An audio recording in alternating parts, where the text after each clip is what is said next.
Buenas noches a todos, sean cada uno de ustedes bienvenidos a esta nueva edición del programa Más Católico que Ayer. En esta ocasión vamos a tratar un tema pero muy interesante, siempre acá con el Padre Salvador. Padre, bienvenido nuevamente. Muchas gracias a todos por continuar siempre apreciando y viendo los videos que grabamos en este canal de YouTube, Más Católico que Ayer. En esta ocasión queremos ofrecerles a cada uno de ustedes un tema histórico bastante difícil. En alguna ocasión alguna persona lo ha llamado de las leyendas negras de la Iglesia. Sí. Hoy vamos a platicar con Jonathan a propósito del tema de la Inquisición en la Edad Media y Edad Moderna de la historia de la Iglesia. Sí, claro. Lo que sucede, Padre, es que creo yo que lo toman como un punto, como usted dice, un punto negro de la historia de la Iglesia Católica, ¿no? Sí. Porque se cuentan los muertos a miles de personas que fueron enjuiciadas e incluso muertas a través de este proceso que llamamos Inquisición. Entonces, la primera pregunta sería, ¿qué es o qué fue la Inquisición? Sí. La palabra Inquisición creo yo que da una luz importante para conocer verdaderamente y acercarnos quizás sin prejuicios, porque ¿tú sabes algún sinónimo de Inquisición? Es como requerir, solicitar. Más que requerir, es investigar. Okay. Investigar, discernir, analizar, eso es inquirir. En español usamos la palabra inquirir, que es investigar, sinónimo de investigación. Entonces ocurre que, un poquito por mencionar el origen histórico, en el año 1100 y 1200, en algún otro programa ya platiqué acerca de una herejía que se llamaba de los cátaros.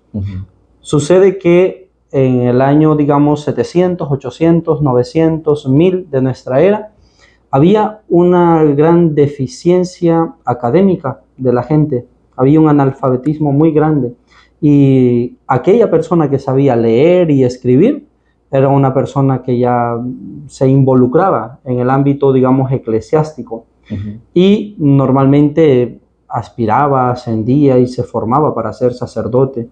Luego, si estudiaba más, estudiaba derecho, estudiaba liturgia, estudiaba exégesis, historia, lo promovían para que fuera obispo, para que fuera cardenal, etc. Entonces ocurre una cosa, que en el año 1000 en adelante muchas personas comenzaron a despertar de aquel analfabetismo y decidieron por su propia cuenta leer los evangelios, ponerse a estudiar. Y investigaron, se dieron cuenta de un asunto, que muchos sacerdotes contaban el evangelio, predicaban el evangelio, pero no predicaban todo, especialmente historias duras y difíciles del Antiguo Testamento. Y ocurre que en ese periodo, en ese siglo, año 1100, mucha gente comenzó a leer por su propia cuenta la Biblia y dijeron, ya no le creemos a los sacerdotes, ya no le creemos al párroco, ya desconfiamos de lo que nos digan los obispos, ¿verdad?, en la enseñanza, en la predicación. Y ocurre que hubo ciertos movimientos de cristianos que de manera, digamos así, entre comillas, secretas, comenzaron ellos a reunirse, a investigar, a leer por su propia cuenta el evangelio. Ocurre que en ese contexto que les estoy mencionando ahora, hubo un grupo de cristianos que comenzaron a discernir por sus propios medios la palabra de Dios y llegaron a una herejía, en la cual decían que todas las cosas materiales de este mundo realmente no las podía haber hecho un Dios tan bueno, sino que realmente tenía que haber dos dioses, uno bueno y uno malo. El Dios, hablábamos aquel día, ¿no? el otro día, sí. El Dios bueno había creado las almas puras, los espíritus puros, y el Dios bueno hacía que una persona viviera santamente, pero se había infiltrado allí como un Dios malo, y entonces el sexo, la comida, la carne, el pecado, todo aquello era mundano, y por tanto eso tenía que haber sido creado por un Dios malo.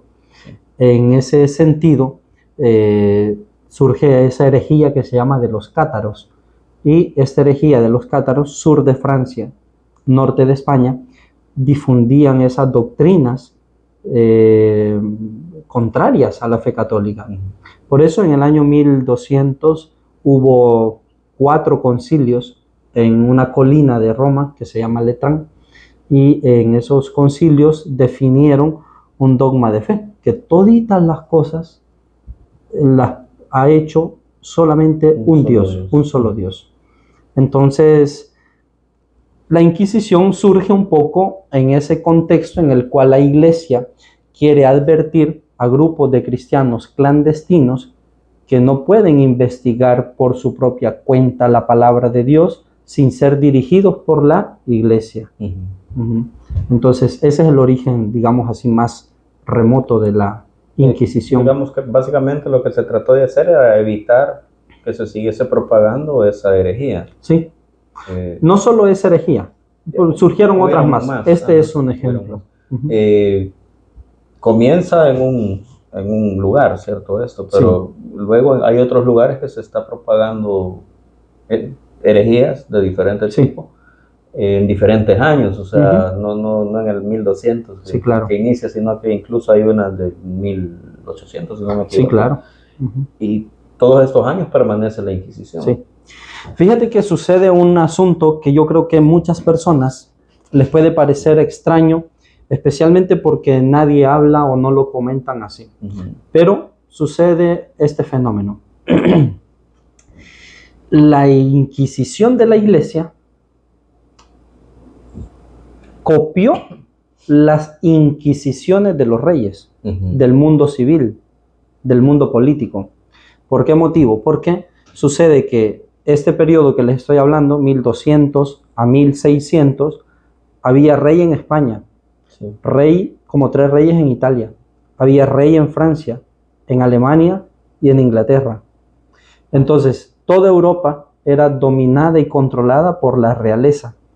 ¿Qué sucede? Que estos reyes, cuando había un ciudadano que se oponía a las políticas del rey, los reyes instituyeron tribunales civiles que se llamaban inquisiciones para que aquellos ciudadanos estuvieran a favor del rey.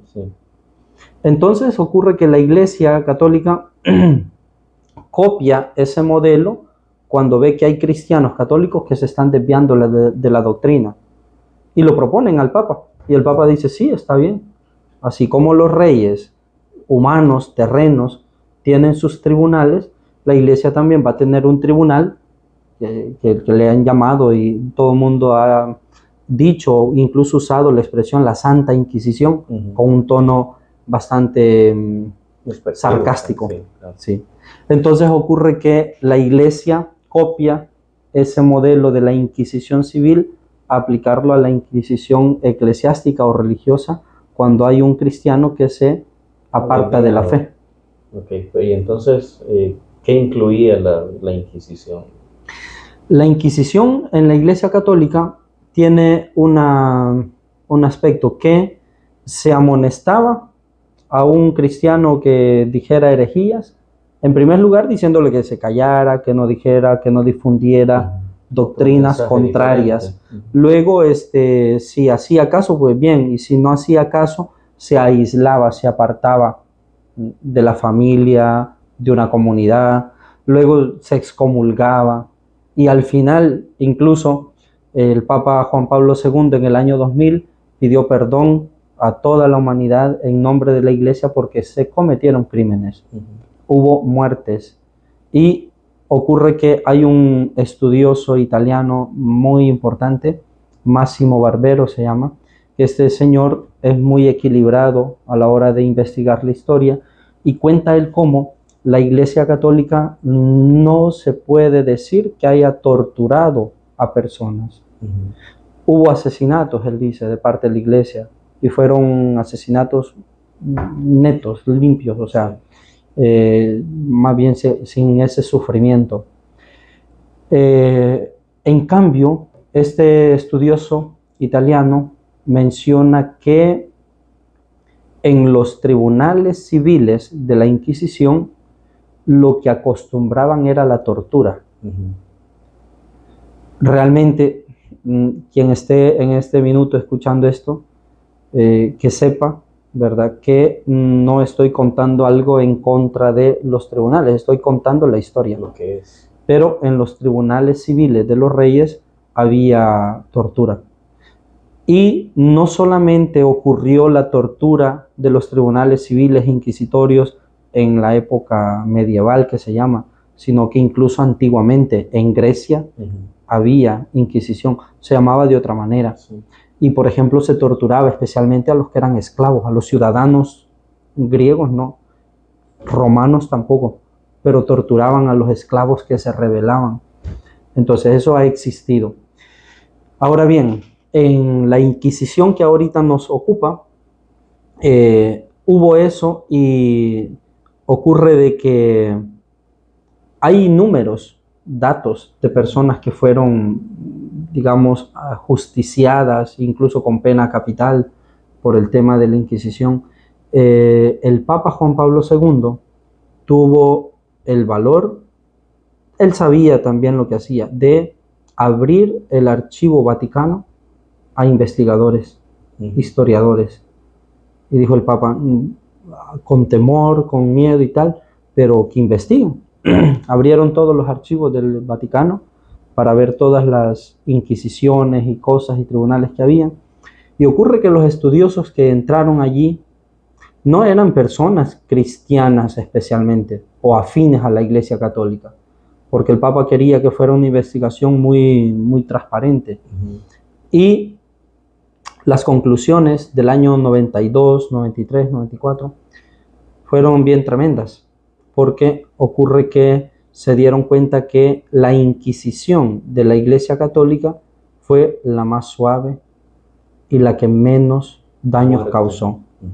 Me estoy refiriendo a que la Inquisición de los tribunales civiles, del rey de España, de la Inquisición española que le llaman, ¿verdad?, del rey de Francia, de Alemania, de Inglaterra, eran inquisiciones pero bárbaras, o sea, eran miles de personas que, claro, que asesinaban y torturaban. Y luego hay otra parte, que es la Inquisición protestante, que... De hecho, padre, antes de que continúe con eso, o sea, los protestantes nos atacaban grandemente con ese tema de la Inquisición. Yo desconocía que también había una Inquisición protestante. Claro. Yo me metí a investigar un poco sobre eso y, híjole, darse cuenta de todo lo que hicieron también. Sí. De esa no se habla. No se habla, correcto. Sí. No se habla y lo comento porque yo creo que es cuestión de hacer justicia a la historia y a todo lo que ha ocurrido. Sucede que la Reforma Protestante tiene 3 focos. En Alemania, Lutero. En Inglaterra, Enrique VIII. Y en Francia, Suiza, había un señor de apellido Calvino. Entonces, muchas veces cuando hablamos de la Reforma Protestante pensamos solamente en el luteranismo, pero eran estos 3 focos, ¿verdad?, de Reforma Protestante, y luego pues estaba la Iglesia Católica allí. Sucede que en Francia y Suiza, Calvino estaba muy unido al rey. En Alemania también la Inquisición protestante era bien fuerte, porque todos aquellos que adoptaron la doctrina luterana tenían que ser fieles a la doctrina luterana. Si alguno disentía de esa doctrina, a él le tocaba. El tribunal inquisitorio del luteranismo lo aniquilaban. Y lo mismo ocurre con el Enrique VIII, el rey de Inglaterra, que también tenía sus tribunales, y aquel que se rebelara contra él y que se uniera a la Iglesia Católica, lo mismo, lo torturaban, hacían inquisiciones bárbaras. Entonces, lo que te estaba comentando es que las conclusiones de los estudios de los años 90 determinaron y vieron que en la Iglesia Católica se cometieron crímenes y que esos crímenes en proporción eran mucho menor que los crímenes que cometió el calvinismo, luteranismo y el anglicano, el anglicanismo. Entonces hay un estudio, un artículo muy interesante que muestra cómo cada uno de estos tres protestantes, en número, cada uno es superior a todos los crímenes, digamos, de la Iglesia Católica. Individualmente. O sea, que triplica, digamos. Triplica, ¿verdad? Aquello. Entonces, este es el tema de la Inquisición y... En este caso, padre, o sea, la Inquisición protestante asesinaba a gente que estuviera en la Iglesia Católica. Sí. O sea, mataban sacerdotes, religiosos. Sí, sí, o sea, el punto es de que en la Inquisición protestante, porque el rey era un reinado que estaba ligado al Estado. O sea, en el fondo no distinguía religión de Estado. Todo aquel que fuera, digamos, del reino francés tenía que ser calvinista. Todo aquel que estuviera en el reino germánico tenía que ser luterano. Y todo ciudadano del reino inglés tenía que ser anglicano. Si una persona se rebelaba contra ellos, tenía que huir al exilio o lo que fuera, pero no podía declarar públicamente, decir, no, yo no estoy con el rey de Inglaterra, sino que yo voy a profesar la fe católica de Roma, porque apeligraba. Y obviamente hubo crímenes de ese tipo. Entonces, la Inquisición, esto es, por decir, el fenómeno social, político, ¿verdad?, de la Inquisición. Hay otro detalle bien interesante de la Inquisición, es esto, que realmente estos tribunales de la Inquisición se instauraron para conservar y para cuidar la fe, la doctrina. Que no se desviara. Que no se desviara en herejías, en cosas. Entonces, es verdad que hubo sufrimientos y además fue una época en el año 1500, 1600 y 1700, una época de revolución y de avances científicos bárbaros, tremendos. Te pongo el caso de Galileo Galilei, por ejemplo, ¿verdad? Tiene sus teorías de la naturaleza, etc. También está el otro caso de Copérnico, que le dio vuelta a todito, ¿verdad? Entonces, el sistema, el mundo no es que todo gire alrededor de la Tierra como se pensaba, sino que todos los planetas giran en torno al Sol. Entonces, el sistema que se llama heliocéntrico. En esa época, en la iglesia hubo algunas, digamos así, sugerencias u opiniones que de parte de la iglesia le decían a estos científicos, plantéenlo como opiniones, no como verdades científicas, ¿verdad? Pero hasta allí. Entonces, obviamente, la historia les dio la razón a ellos, ¿verdad? Pero bien importante cómo la iglesia estaba preocupada por conservar la doctrina, por conservar la palabra de Dios. ¿Por qué es importante el caso de Copérnico? Porque ocurre que en la Sagrada Escritura dice que en cierta ocasión el pueblo de Israel estaban atravesando un periodo en el desierto y sufrieron y tal, y que el sol se detuvo por 36 horas. Entonces, ¿qué sucede? Si la Biblia dice que el sol se detuvo y Copérnico viene a decir que el sol es inamovible, que lo que se mueve es la tierra, entonces Copérnico está contradiciendo la palabra de Dios. Y la palabra de Dios contradiciendo la investigación científica. Entonces, allí es donde había esa dificultad. Y fíjate, Jonathan, hay personas que todavía a día de hoy piensan que la iglesia está en contra de la ciencia, pero realmente la iglesia es la que más ha propiciado y avanzado en temas científicos, porque estos Copérnico y Galileo Galilei, que te estoy hablando, incluso Newton, que algunos lo agarran como bandera del ateísmo, pero Newton era cristiano, eran personas cristianas, eran personas de fe, no eran personas ateas. Claro. Entonces, la iglesia cuando intenta corregir o investigar aquello y decirles, plantéenlo como una hipótesis, como una opinión personal, no como una verdad, la iglesia lo que estaba preocupada era de conservar la fe, más que el ámbito científico. Luego llega un momento que naturalmente la ciencia cae fuerte y se da cuenta pues que aquello es como es, ¿verdad? Es como es, y que en este caso, por ejemplo, si nos ponemos a hablar de que el sol se detuvo, ya es poder de Dios, o sea, sí.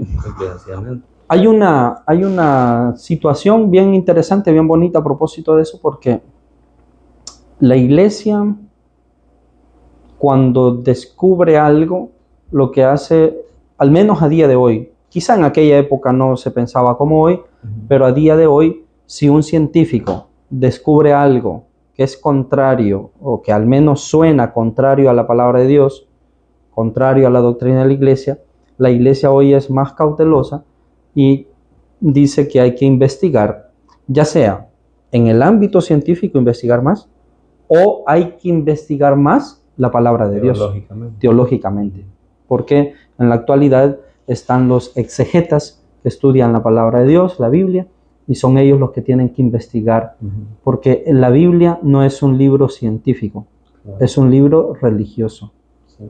Y encontrar realmente lo que quiere decir, ¿no? Claro.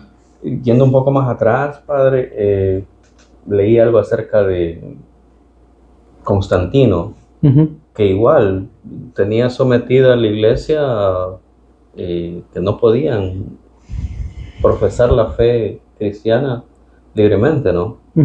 Entonces ahí es donde la iglesia católica se mantuvo bajo tierra, en catacumbas, hasta que Constantino legaliza, digamos así, la fe católica, pues la iglesia se da. O sea que la iglesia ha sido víctima siempre de sí, la iglesia siempre ha sufrido. Y siempre ha prevalecido. Siempre ha prevalecido, claro. Hasta el año 313, la iglesia católica era clandestina. En el año 313 se habla de la paz constantiniana, porque Constantino, pues en alguna ocasión creo que comenté eso, tuvo un sueño, una visión, un estandarte, la cruz, etcétera, y se dio cuenta que era Dios el que le estaba... Pero a lo que quiero llegar es que Constantino también cometió muchos crímenes por gente que profesaba la fe cristiana. Fíjate que es bonito esta comparación que estás haciendo, porque realmente en aquella época, los primeros siglos de la iglesia, lo que se conoce y la palabra que se usa hoy es la persecución. La persecución de la iglesia. Pero es un poco diversa también, Jonathan, porque en esa época, digamos, el Estado, el gobierno, perseguía a la iglesia. En el tema de la Inquisición, es la iglesia que de alguna manera persigue a quien se aparta de la fe. Luego, si lo comparamos, obviamente, con estas reformas protestantes y con los reyes y emperadores, etcétera, pues también, ¿verdad? Hay una persecución a quien no profese lo que ellos quieren, así como los emperadores romanos, que si adorabas a otros dioses y no adorabas al emperador, era que te caían encima. Tenías que pagar por ello. Sí, así es. Sí, la verdad, son cosas que en la historia, bueno, los periodos de tiempo fueron difíciles en los cuales pues la iglesia se tenía que ir adaptando a la realidad de ese momento, ¿no? Y se llegó a este punto de la Inquisición. Sin embargo, pues fue algo cruel, digámoslo de esa manera. Lo que ocurre es que yo creo que cualquiera que esté atento viendo esta conversación, hay una pregunta latente cuando se habla de la Inquisición, porque la Iglesia Católica y la palabra de Dios nos insisten mucho en el mandamiento de no matar. Claro. Entonces, ¿cómo es posible que en nombre de Dios o en nombre de la Iglesia se haya cometido semejantes crímenes? Por ese motivo, el Papa Juan Pablo II tuvo ese valor de no tener miedo y de abrir el Archivo Vaticano. En la actualidad hay gente o periodistas amarillos que se llama, que quieren como suscitar cosas, que hablan, ¿verdad?, de los secretos y el archivo secreto del Vaticano. Realmente en el Vaticano ya no hay nada secreto. Ya no hay nada secreto, porque si había algo secreto era eso, ¿verdad? Como esos crímenes y cosas. Realmente no había tampoco ni la oportunidad, ni quizás los estudios avanzados para poder investigar bien ese fenómeno de la Inquisición. Y en cambio el Papa Juan Pablo II vio oportuno, investigaron, abrieron los archivos y son las conclusiones. Eso que te estoy contando es algo que desde el año 95 para acá en la iglesia se viene comentando, platicando. No son ideas de ahora, sino ya bastante tienen años.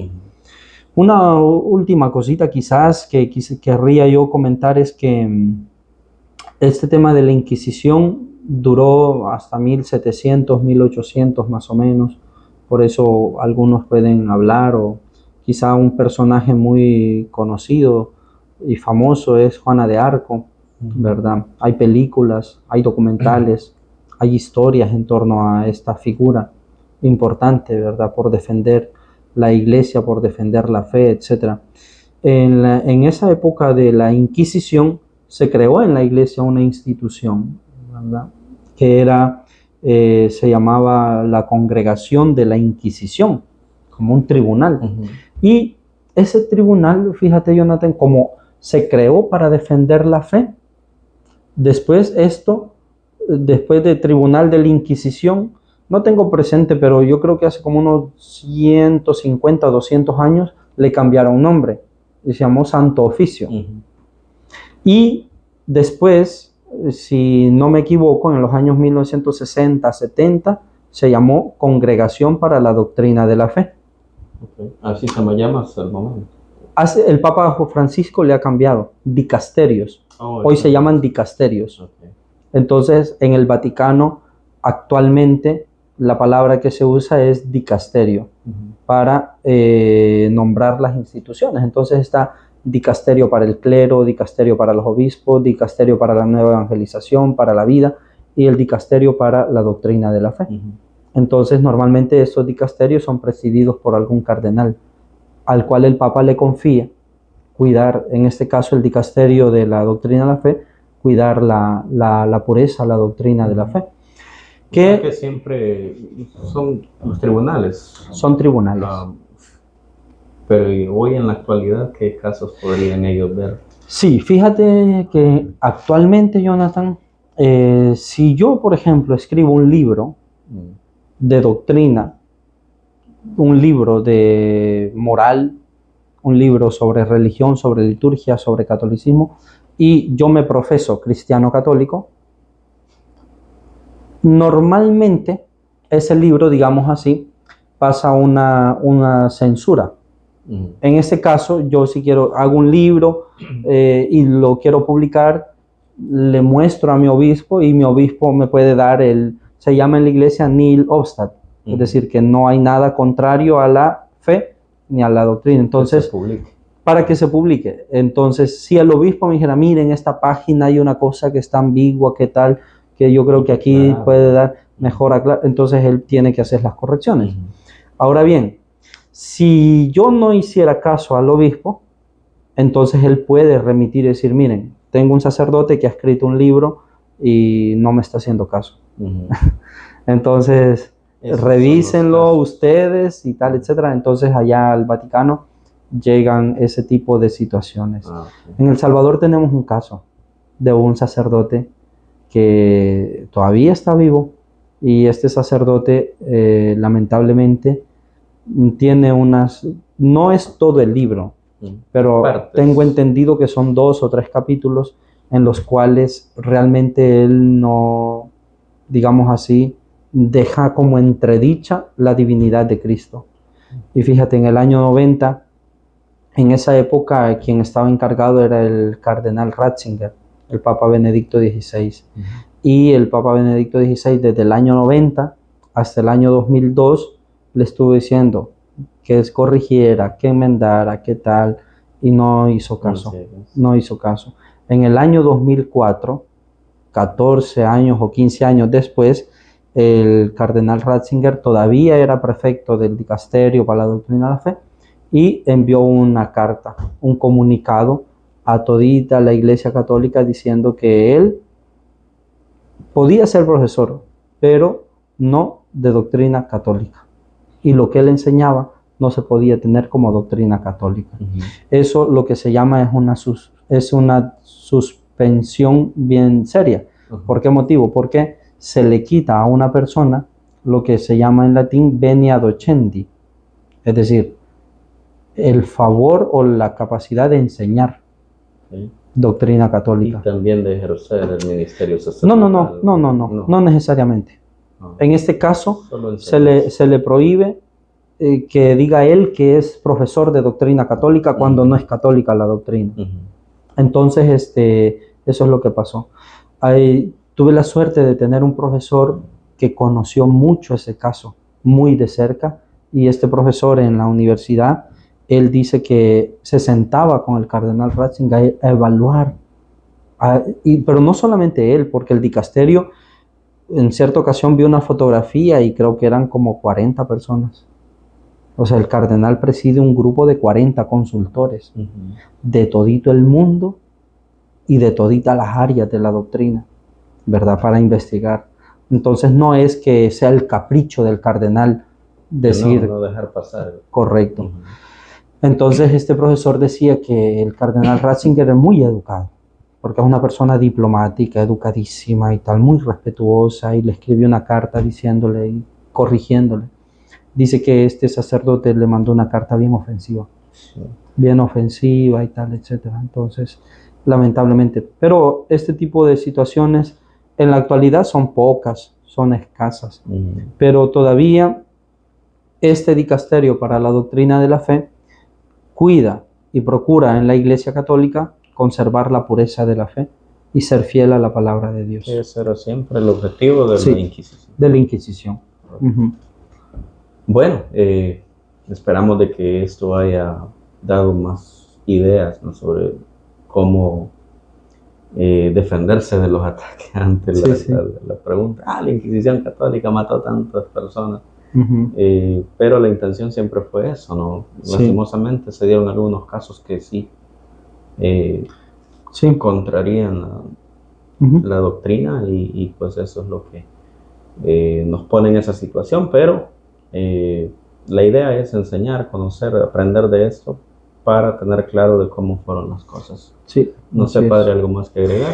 Solamente mencionar que en torno al año 1780, 1780 y 90, hasta por allí llegó y se disolvieron tribunales de Inquisición. Y la última cosa de decir es que, aparte de la Inquisición, también hay que tener bien en cuenta este acto de fe, de respeto que tuvo el Papa Juan Pablo II con ocasión del jubileo del año 2000.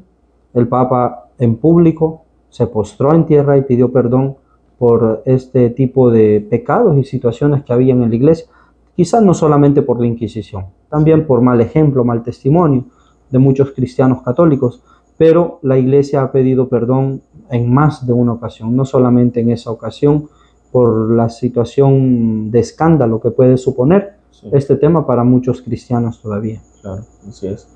Bueno, esperamos haya sido de su agrado y pues nos esperamos en una nueva edición de este programa Más Católico que Ayer. Nos vemos en la próxima.